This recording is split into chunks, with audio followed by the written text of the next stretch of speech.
malam. Uh, this idea of sorry bahasa Inggris ya karena customer audience-nya banyak bule. Don't understand, please raise your voice. Kai and Alice, he will be very kindly to repeat your question or your statement and everything. My name is Aryo. I'm representing KABU&CO and Bali Praia. Welcome to our first Farm to Cup event, coffee sharing, where we try to dig further, expose more the other side of the coffee business that people rarely want to talk about. But it is the most essential, why we are all here and why we are in all this business. Yeah, I think without further ado, this is KABU&CO, and Kai and Alice will present their version of Farm to Cup. Exciting, guys. Enjoy. Thank you. I want to start off with you then, Ario. This was a very, very quick idea. It was great to work with him. We got this done very, very well. And yeah, thanks also for Bali Praia for having us tonight. And thank you guys for coming. So I'm going to start off with a short introduction. My name is Kai. I'm the VP Sourcing of KABU&CO. So everything that is related to farmers, quality control, or coffee goes through me. And this is my wonderful colleague, Alice. Thanks, Kai. Hai, salam kenal. Selamat sore semuanya. Nama saya Alice, and I'm head of business development. But today I will be Kai's fellow translator. Tapi bahasa Indonesiaku juga nggak begitu bagus, jadi tolong maklum dikit ya. Thank you. Thank you. And she's also presenting a bit, but she's very humble. So, all right. So, I first wanted to speak to you about the coffee journey. So I want to get to know you guys a bit better. So raise your hands if you're a barista. How many baristas do we have tonight? Perfect. Perfect. He's hiding. Oh, okay. How many roasters do we have tonight? Any roasters? I know he's also roasting a bit. Rama, you. Okay, Rama grows and roasts. Okay, who here owns a cafe? Ario, you should raise your hand as well. Do you want to translate the coffee owner? Okay, so I guess. And the last question, do we even have maybe a farmer here tonight? Hey. Okay, guys, welcome everyone. So I want to get to know, for the barista, what do you care about the most when it comes to coffee?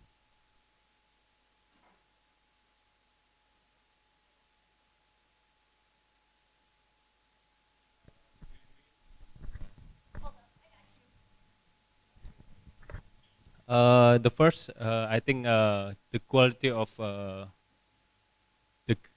coffee beans, and the providing the beans, and I can treat the beans from beans to cup. Thank you so much. So for the both of you who own a cafe, what do you care about the most? I think it was mostly Ario. So Ario, what do you care about the most when it comes to coffee? Consistency. Consistency. Supplies. Supply? Yeah. It's not that you supply an exotic bean that customer loves, and then next month, oh, sorry, you don't have it anymore. So. Perfect. Thank you guys for sharing. So these are all points that more people care about. But what does it actually take to have good quality green beans or to have a consistent supply? That's why we're talking about this funny graph here. She didn't like that very much from a design point of view. Kind of cheesy, to be honest. It is, but it shows you a lot. So we assume that you guys know a lot about the right side of this paragraph, you know, roasting, brewing. But we actually want to talk about the left side of the graph today, about the growing, harvesting, and picking, so from the farm side of things. So what is it like to be a coffee farmer? I know you guys are the experts, probably, being a coffee farmer, but who of you actually source from a coffee farm directly or have been to a coffee farm before?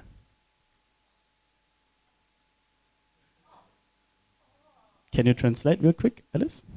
Ada orang yang directly source ke farms nggak? Apa ada orang yang pernah ke kebun farm nggak? kebun farm, kebun kopi nggak? Udah? I'm not a coffee farmer, but actually to answer what you were questioning before, like what's important as a farmer is always a grading and post-harvesting, and that's what lacked of Indonesian farmer about the coffee quality itself, because at the end of the day, you want the best quality and a good quality and stable. But it's just difficult sometimes because the season, I mean, you work with climate and you cannot deal with climate and you cannot control the climate, and at the end again, you just rely on whatever is available. Thank you so much. So I'm actually happy that not too many of you have been to a coffee farm before, because what I'm going to do now, I'm going to give you a first-hand experience from our travels.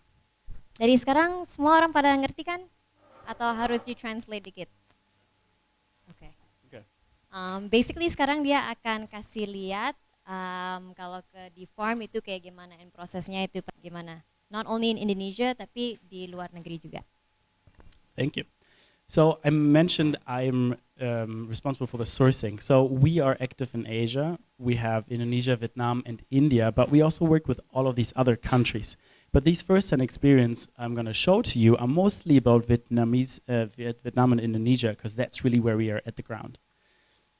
So since we are here, I want to show you guys where we actually go, where have we traveled so far, and what coffee do we really access. Of course, the list is growing, but this is a quick overview of where we have been before. So when you go to the farm, it is really, first of all about the people. Coffee is a very, very complex industry, and getting to know the people, getting to know their stories is the first step to really develop a relationship with them. So by going on these trips, we always try to get their stories, try to get their relationship. And then another very interesting aspect was for me to see what is the structure. Because you do have the smallholder farmer that really only supplies his own beans, but then it can reach up to cooperatives that are bundling 3, 4, 5,000 farmers to really almost like a company-managed operation. These are actually all 3 coffee-growing regions. Some of you might know where is where. Pada tahu nggak ini di mana? Yang ini tahu nggak di mana? Ayo. Gayo. That's Gayo. Ini Gayo. Kalau ini pasti tahu kan semua orang? Ini pasti tahu lah. Flores, bro. Flores, very Nah, good. ini di mana? That's kind of. It's Bali. Okay, it's Bali. So as you can see already here, it's very, very different. You have forests, you have open spaces, and you have the jungle next to volcanoes. And all of these different terrains are actually affecting the quality and the taste of your cup. Jadi kata Kai, depending on kopinya itu tumbuh di mana. Sorry bahasa Indonesia saya jelek banget. Basically semuanya in the mountains, in the forest itu affect kopinya. Kan kopi itu a natural product, right? Okay. So of course we always try to have fun. He just likes to hide behind coffee like kaboons and look kind of creepy. So it is actually a lot of fun to go to the farms, to get to know the farmer. The farmer on the left, he was a bit tipsy when I arrived because he was in a good mood. Yeah, of course. So it's always really, really fun to meet those farmers. Sorry? Yeah, he actually tried to give me his assistant to marry her, but I kindly said no because I had to go to other farms as well. So this is, maybe you know it already, this is about processing. So this is the big topic that we're going to talk about in the end as well. But you can already see that it looks very, very different. And that is really where you create the distinct flavors of coffee. This is just a little slide determined to Vietnam. So Vietnam actually has a very different coffee culture compared to Indonesia. Ario is very interested in getting some Vietnamese Robusta to really try that Vietnamese drip, because it tastes very, very different from whatever you have here. It's very, very strong. You have to drink it with milk and sugar, otherwise it will just knock you out. So it is a very, very different spectrum of the coffee. And the picture on the right is actually one of my favorite stories. So we are riding with our bikes. So we always go to the farms with bikes. And we saw that beautiful empty road. We were like, let's go that road. Why is there no one on it? And then we drove, and we came to a construction site. So we realized, oh, the reason why no one was there is because it wasn't finished. We said, you know what, let's just continue to drive. My friend Tien, he drove a bit too fast. He slipped, and he actually, yeah, looked like that afterwards. So these are kind of the stories that you really think about the most after you go to farms. Lastly, this is all South America. So these are our South American farmers. And as you can already see, the warehousing and the processing facilities look much more industrialized and more professional than you find it here, because you have just a vastly higher coffee production compared to Indonesia. Semua orang udah pada ngerti sampai sekarang? Basically going back to Vietnam, sorry. Vietnam itu kopinya beda banget. It's really really strong. Jadi harus pakai a lot of milk and a lot of sugar. Kalau di South America, like the warehousing and everything itu beda banget dengan yang di Indonesia ya. Thank you. And in South America, you find these huge farmer corporations which bundling up to 5,000 farmers to really, combine their strength and organize it. And that's actually one of our farmers from Mexico. Very nice dude. Jadi di South America itu koperasi bisa gede banget sampai 5,000. Sampai ada how do I say 5,000? 5,000 farmers di satu koperasi.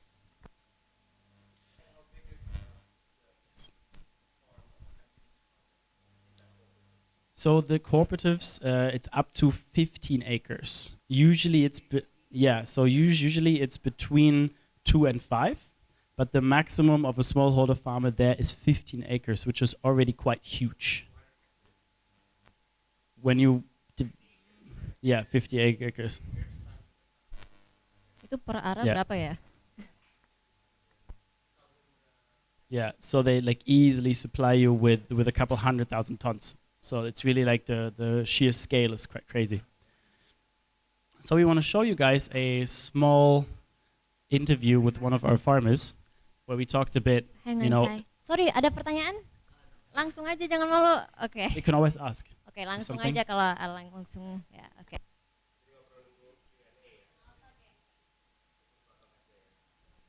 So we start the farming 6 years ago.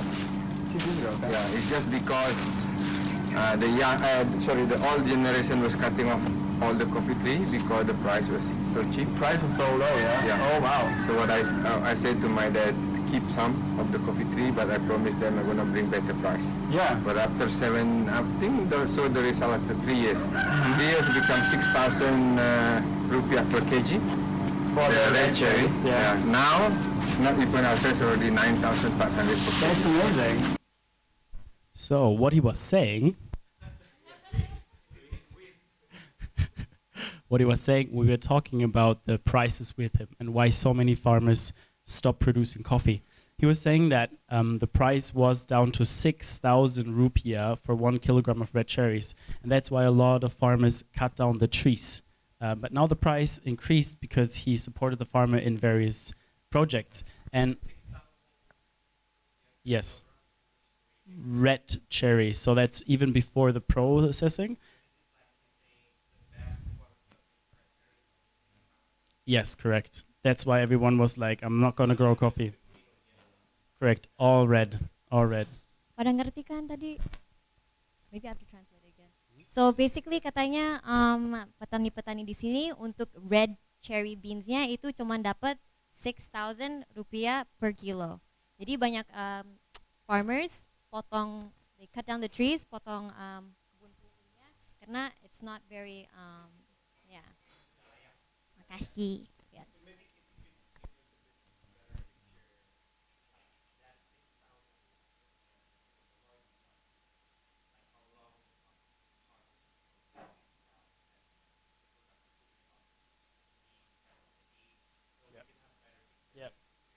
Very good. So usually when you plant a tree, right, it takes around 2 to 3 years until the first crop. So there's 2 to 3 years where you have no yield of the coffee plantation whatsoever. And then per hectare, it really determines by the soil, by the age of the trees, and by the overall terrain how much you can produce. So per acre, it reaches up to 5 tons. Yes?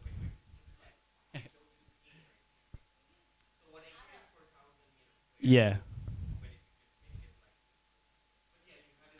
Yeah, it's an acres. It's just like, you know, it's a common standard, so that's what we kind of use. But yeah, so after 20 years, that's really when the coffee trees start to decrease a lot. So the oldest you can do is throw 30, 40 years, and then you really have to chop it down. But what happens is a lot of farmers can't afford this first 2 to 3 years without yield, and they don't plan ahead. So that's the kind of point where some of them give up the farms because the yield goes down so much, and they just can't replenish the beans. And so, for example, for a farm that has 10 acres, they can produce up to 100 tons of coffee, but it can 10. 10 hectares. Yeah, yeah. And then this can be that's good. And this can be even halved if you have the old trees and you don't have a favorable climate. So it's very, very volatile when it comes to production, which is one of the aspects that Ario mentioned when he said consistency. Yes.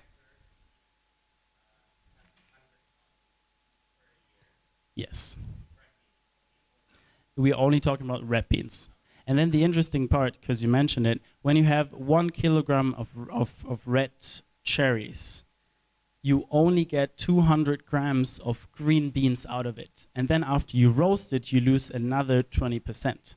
So out of 1 kilogram of red cherries, you only get 160 grams of roasted beans. And that really shows how little those farmers get for their cherries.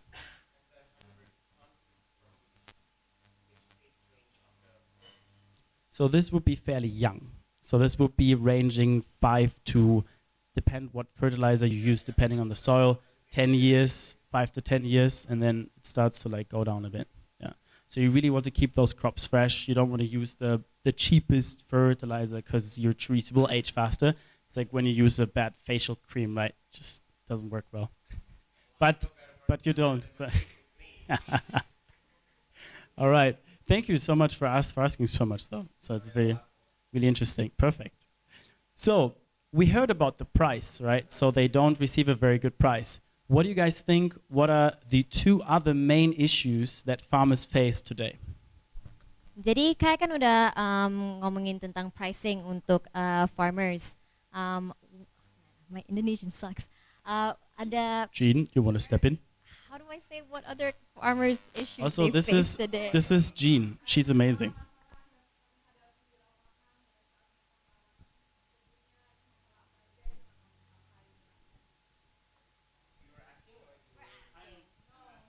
I'm asking.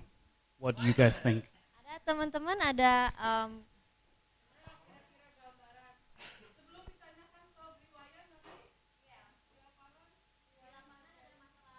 tentang kebun kopi.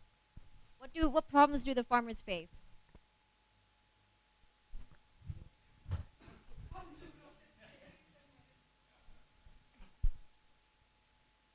The problem is sometimes we problem with the plantation. Like for the first time we have problem also with facility.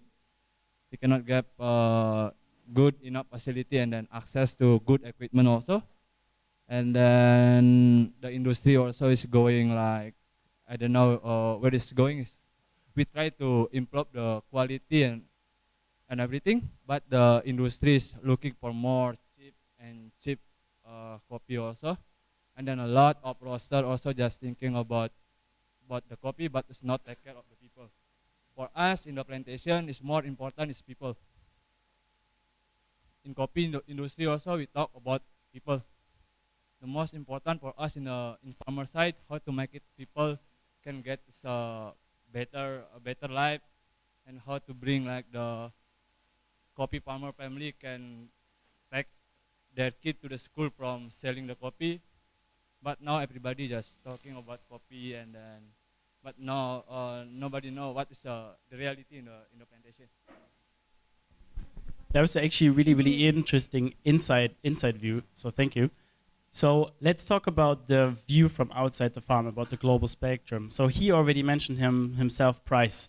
Prices are just very low because farmers are usually dependent. Why are they dependent, and why should the goal be independency? You have a lack of access of market access to market. If I'm a farmer, I don't have the means to fly into a buying country like Japan, Germany, Sweden to talk to buyers. I don't have the time, I don't have the money, and usually I'm also not speaking the native language of those countries.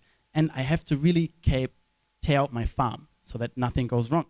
And then let's say even if I find that one buyer as a farmer, which is a jackpot, how am I going to get the beans out of the country? The whole export process is a huge issue. We have a lot of people, a big team working on only those issues. So having a single farmer do that is almost impossible. And that's why they rely on third parties like brokers, traders, exporters. Some of them pay fair prices, but most of the time, as we had from him, the prices are below what they actually need. So Alice actually has a favorite clip that she really wants to share with you guys. Has anyone actually seen Black Gold? No? Okay.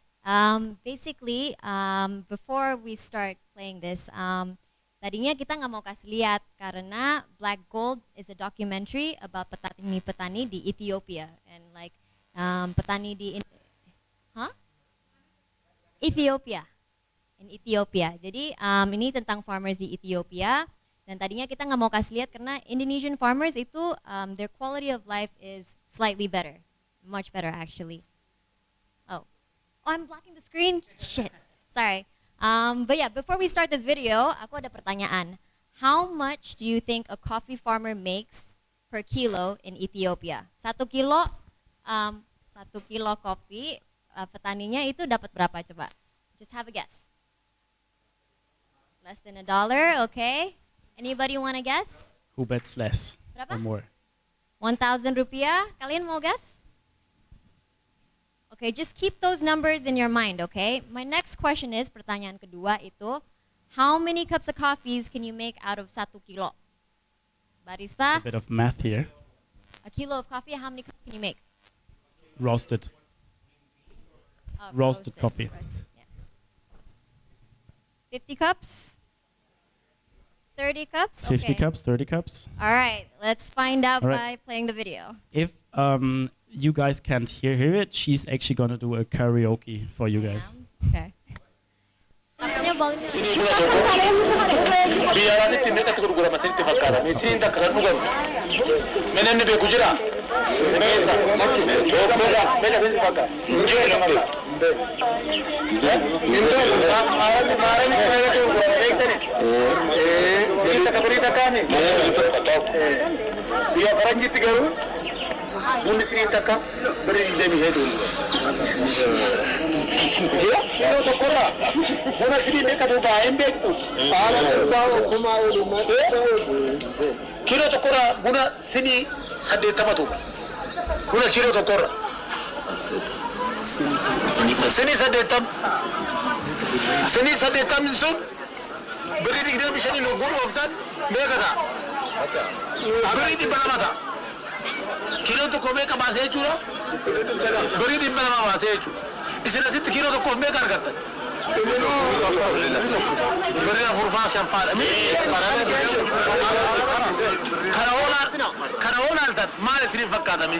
Maaf gabaan gadi aana silaa bunni likkii warqiitti oola jedhanii reedoolleen bunnaa jetti malee gurra qofa dhageenya malee waan nu baheeruun qabu ka ittiin quufeef ka ittiin gabbatellee warri mana gaatu asuma keessaan bitan akka kaalaa hin dhunne hin dhoowwan. Keessattuu immoo rakkoon kenna bunni kenna yennaa nuu bilchaatee silaa guyyaa gurguraa ge'u kaane nama tokkocha dhufee hagasii isinirraa fudhadhanuun jedhu. Nama tokkochaatti shilingii sumunaan jedhee kiiloo qofuu dhaabbata. Gabaan temeniin nuu bahee hagasiin bitamaa rabarana wanni jedhanuun jiru. Gabaan kan nama tokkochaati. Waan kana ta'eefi buna kenna yeroo nurraa fudhattan beektanii kaatanii yoo dhuttanii kaatanii nurraa fudhattanii. Gabaa herregameen isinuu herreddanii kaatanii akka nurraa fudhattan kanu barbaannu. So dari video ini pada bisa baca nggak tadi? So how much does a farmer makes for 1 kilo of coffee di Ethiopia? Tadi lihat berapa? So very little. And out of 1 kilo, how many cups of coffee can you make? 80 to 100, right? So you guys can do the math. Ragingnya salah ya? Okay. But basically, they still get very, very little for 1 kilo of coffee. So you guys can do the math. Matematikanya bisa, how do I say it? Calculate sendiri, bahwa petani itu dapat berapa, dan kalau udah di Starbucks, let's say dapat berapa. Now I'm gonna take over, or you're gonna take over. So we just spoke about the problems that farmers face, and yes, Ethiopia is not Indonesia. Luckily, Indonesian farmers are a bit better off. But for example, in islands like Lombok, there is no processing facility, so the farmers there still have to sell to processors and exporters. So it might be a bit higher than that, and it's not the standard, but farmers in Indonesia do face similar issues. But we are gonna here solve it. Oh yeah, okay, it's my turn. Okay, so following up on the documentary, as Kai mentioned, we're gonna go through how we work, and we put together a short infographic video to clarify what we do. So let me just pull that up real quick. Okay. Alex just opened up her new roastery in her city. She is excited, and she wants a variety of coffees from around the world. But she also wants to make sure the coffee is sourced ethically. Hong is a passionate coffee farmer from Vietnam. Sadly, farmers like Hong normally get pennies on the dollar for their coffee. In Hong's case, his family suffers because of this. Like most coffee farmers, Hong is only exposed to large corporations who undervalue his price. Hong wants to be independent, but it has been impossible to break away from his chains. Until now. We at KABU&CO are closing the gap between the farmers and buyers by providing a global marketplace for the farmers to sell transparently. Our team goes to the farms and personally meets the farmers to inspect their quality and processing facilities. We also teach the farmers how to properly list their products on our marketplace to get the most out of every bean. Now, Alex can select the coffee from around the world by checking on the app, picking the product she likes, and placing the order. KABU&CO handles all logistics from the farm to the roastery. In addition, Alex can also track the package from her phone at all times. KABU is helping the farmers to get great value for their produce and creates an ethical ecosystem. Join our global marketplace today. I'm always getting pumped when I see that. Every morning I look at it, I'm like, yes, let's do it. Is that what you do every morning, Kai? Hold up, let me just go back to presenting. Like what? You want to share? Alright, so tadi kita nonton infographicnya, which explains what KABU&CO actually does. We're basically an online marketplace, B2B, global marketplace connecting farmers to buyers. We're here to try to solve both issues happening in both sides of the spectrum. Sorry, I'm really nervous because I'm really bad with presentations. But from the farmer side, you heard from Liwayan all the issues, such as like access to markets, the pricing, and from the buyer side, it's also access to a variety and stuff. So we're actually just trying to close the gap through a very honest and transparent and ethical way of doing things. Exactly. So we basically give the farmer the full independency over their product. So we don't tell them to hold stock. We simply go to their farms, check on the beans, collect the information, onboard them on our platform, and really promote their brands in all of the countries that we are currently active. We do advise them on the price, but they are always the last ones to decide. We're going to tell you, okay, your coffee might sell for X amount in Sweden, but they have the last say on how much they want to charge for their coffee, and then we help them to also export their beans. So we really try to focus these main three issues: access to market, export, and price, together with them using our marketplace. Jadi just to translate semua yang Kai bilang, basically KABU&CO is like a Tokopedia or Alibaba for coffee. Kita emang connect farmers ke buyers directly and in honesty and in transparency. Bedanya kita dengan orang lain, when we go to the farms, farmersnya, yang petani, itu yang set the price for the beans. Dari video yang tadi kita kasih lihat, banyak farmers, they don't get to set their own prices. They get forced to sell their beans at a price. Aku nggak bisa translate itu sih. But basically mereka harus dependent sama beberapa orang. So di sini di KABU&CO, we're really trying to make everything more transparent, and the farmers always set the price for us. So Thank you. Let's proceed. over to you. Back to me. So, for those of you who might ask themselves, yeah, it's all fun and great, but what has that to do with me? I now want to ask you guys, what is a post-harvest process? I think you know it, but for the rest of you, what does post-harvest processing in terms of coffee mean? Ada orang yang mau jawab? Post-harvest coffee processing itu apa? Kayaknya yang ini tahu. Don't be shy.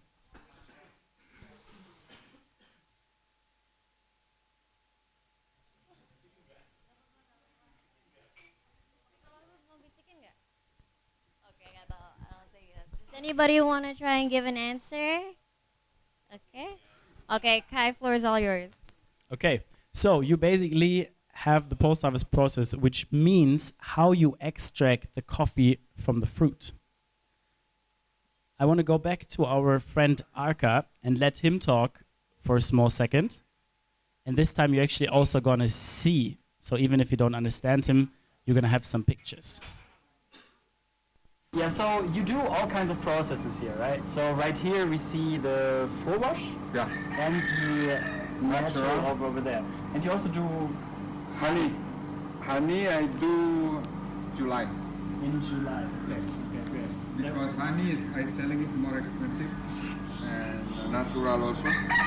So natural and honey I only do from my farm, from my own farm. Ah, So I okay, can so- really have the quality. That's amazing. I pick only the ripe one Yeah, from other from neighbor crops. yeah. There's still some green, there's still some Yeah, you red. can't control it that much. Yeah. Okay, so we really liked his kit, by the way. We ended up playing with him for like 2 hours. He loved it. He was very passionate about what we were doing. He couldn't really understand much, but he still had a lot of fun. So you already saw on his floor, you already saw 2 different processing methods. But let me go a step back. A coffee is actually a fruit, right? Especially people in Western countries don't really understand what coffee is. They probably assume it grows roasted and packaged on a tree or something. But if you tell people coffee is a fruit, they'll be mostly surprised. But when you look at the coffee cherry, you have the seed. It's actually a seed which we use as a bean. And outside of the bean, you have the mucilage, which is kind of a sticky, sweet pastry, I would always say. And then this outer skin is the pulp. So you really have the fruit flesh, the seed, which is then embedded in the mucilage. And how you extract those beans from the cherry is the post-harvest. And how you do it affects your cup.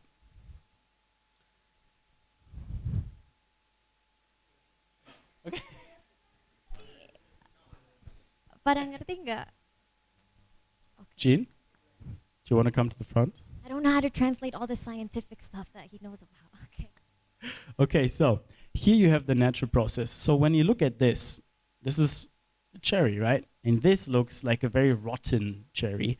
But no worries, it's actually a good rotting. So what happens here? You pick the red cherries, like these red cherries. Okay, jadi kamu petik yang cherries-nya. I'm going to try and translate as much as I can. Yeah. Okay. And then you wash them and get rid of all the stones, all the dirt. Terus dicuci supaya semuanya bersih. And then you let them dry on the floor or on raised beds. Yeah, So you terus don't do anything with the fruit, you just lay it out flat. Jadi habis itu dijemur, terus nggak ngapa-ngapain, liatin juga nggak usah, like jemur aja.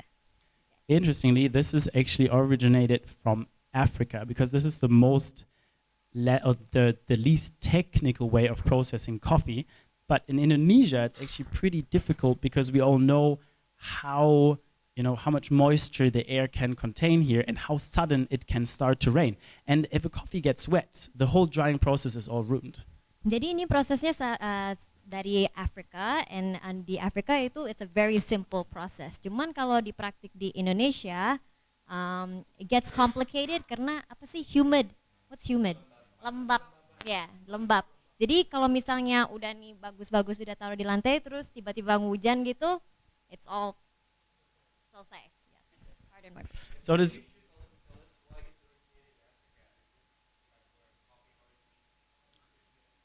Yeah. So coffee is always brought in by colonizing countries, right? Dutch, French, they really spread the beans. And it is originated in Africa, actually, and from there on it spread. And why is it used there? Because they have a lot of dry periods where it's not raining and you don't need to use any equipment. So it's the most primitive way of processing coffee if you don't have rain and if you don't have high moisture in the air, which you have here. So if you have a really good natural process in Indonesia, be sure that the farmer went through a lot of hassle, because this actually needs to dry between 3 and 6 weeks. So when it comes up, you always have to just take the cover and try to protect it from the rain. Oke, jadi walaupun di Afrika itu gampang banget karena kering sekering gitu, kalau di Indonesia kan ribet basah. Untuk proses ini itu takes itu 3 ke 6 minggu untuk dryingnya. Jadi abis itu harus yes. Ngerti nggak? Okay.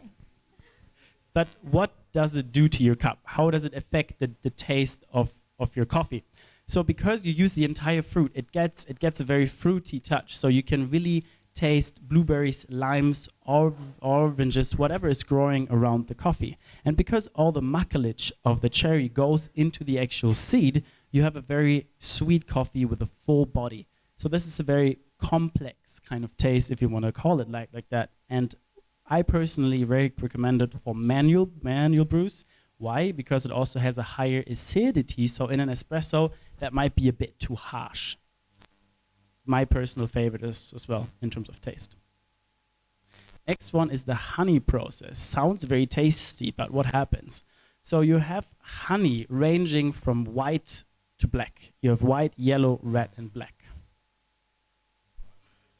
Jadi honey process itu ada beberapa warna, putih, kuning, merah, dan hitam.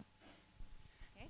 And how do you get the white, yellow, black? What happens is you pick the cherries, you wash it, you process it, but then you leave part of the skin you leave on, and then let the coffee dry with the parchment, with the outer skin, and with the mucilage. And only after it has been dried, you then take off the rest of the skin. Oke, jadi kata Kai, untuk proses ini, basically kita tetap the skin, right? Kulitnya tetap di intact, jadi kita nggak copotin the skin. Why does that sound so less than yours? It's fine. I think it's clear. Okay. Well, because I just talk a lot. It's okay. I bore the people. You just like da da da. Sorry. So, you pick the cherries. You take part of the skin off. The mucilage is left on, and then depending on how much skin you leave on, that's how you change the color. Jadi warnanya itu tergantung how much skin di cherry-nya. I hope that makes sense. Yeah.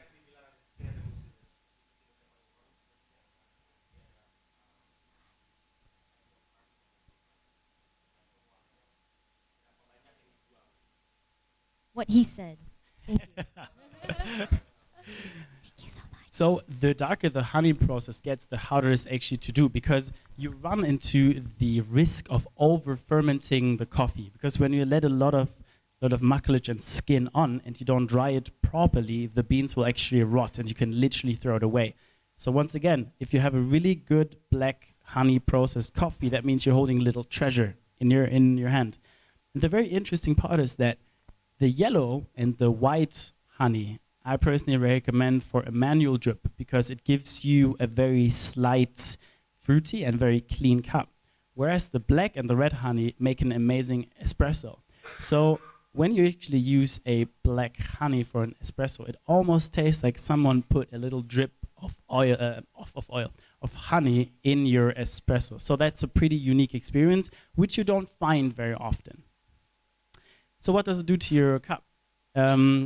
It gives you a still fruity touch, but it is very, very toned down. So while the natural can be very acidic, lemon, lime, orange, the honey process will always be like grapefruit, plum, and dried fruit. So it's a bit taste down, which is why it's less acidic and less body than the natural process.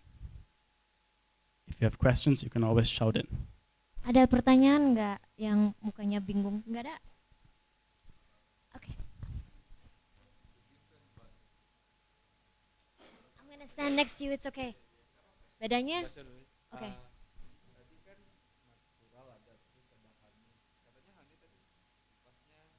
So he's asking the difference between natural process and honey. If it's honey, kalau kupasnya itu masih intact. The honey process kulitnya masih intact. Sebagian. Jadi that depends on warnanya dapat apa. Yeah. Is that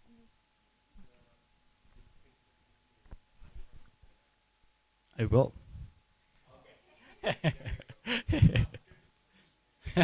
Finish already. We want to drink. Okay, so this is, I want to mention Giling Basah real quick because it actually originated from Indonesia. It is only part of the process because what happens is you're going to fully get the coffee bean out of the cherry, but then you're gonna let the coffee cherry, it's a bit pixelated, but you're going to let the coffee cherry sit in the sticky kind of material that gives the sweetness to the coffee. And you let it sit there for a day, so it really starts to ferment. And then you're going to wash it, but then the farmer sells it with a moisture content of 30%, which is not yet to consume. So this is part of a post-harvest process, but it still needs further work. I still wanted to talk about it because it originated from Indonesia. Lastly, we have the full wash. And then we're already almost done, and we can start to drink some good coffee. Full wash, you pick the coffee and you actually depulp it. So you get the entire bean out of the cherry, which is what you see here is just the pure bean in the parchment. So there's no mucilage on it, there's no skin, just the pure bean. And what happens to your cup is you get a very, very clean cup because there's no influence on the actual fruit on your taste. So that will lead to a very nutty, caramel, chocolate kind of taste that you would kind of expect in an espresso mostly. It has less body and less sweetness, once again, because it didn't use that fruit sugar from the natural process. Yes, please. A dirty cup. The opposite of a clean cup is a complex cup where you have a lot of different taste notes coming in your mouth pretty much. And you don't have that clean, simple line. So with a natural process, you'll have a very, very strong first sensation, then you have a phase where the coffee develops in your mouth, and then you have an aftertaste. With a full wash, it will always be kind of the consistent clean cup. Good question, Max. So, to summarize it, the scale goes from natural to full wash, and the main difference is how much of the coffee cherry fruit you leave on the bean. And once again, it's all about the fruit sugar and the nutrition of the fruit that actually going to change the taste profile of the coffee. All right? So now you have listened to me long enough. We can talk a lot, but I want you guys to taste. So we actually organized a blind cupping today. We brought 3 different processes. You should know which ones now. And I want you guys to try and tell me afterwards which is which, so we can have a little discussion. You can tell me what you thought, what you tasted. Don't take it too serious. It's just a fun thing to do, so there's no right or wrong. Max will actually present as well what he thinks it tastes like. So if he does it, everyone can. So yeah, we're going to prepare the cupping. In the meantime, thank you so much for listening and coming here today. Thank you, Alice, for the spontaneous translation. Thanks, Kai. I tried. And we hope you guys stay along. Thank you.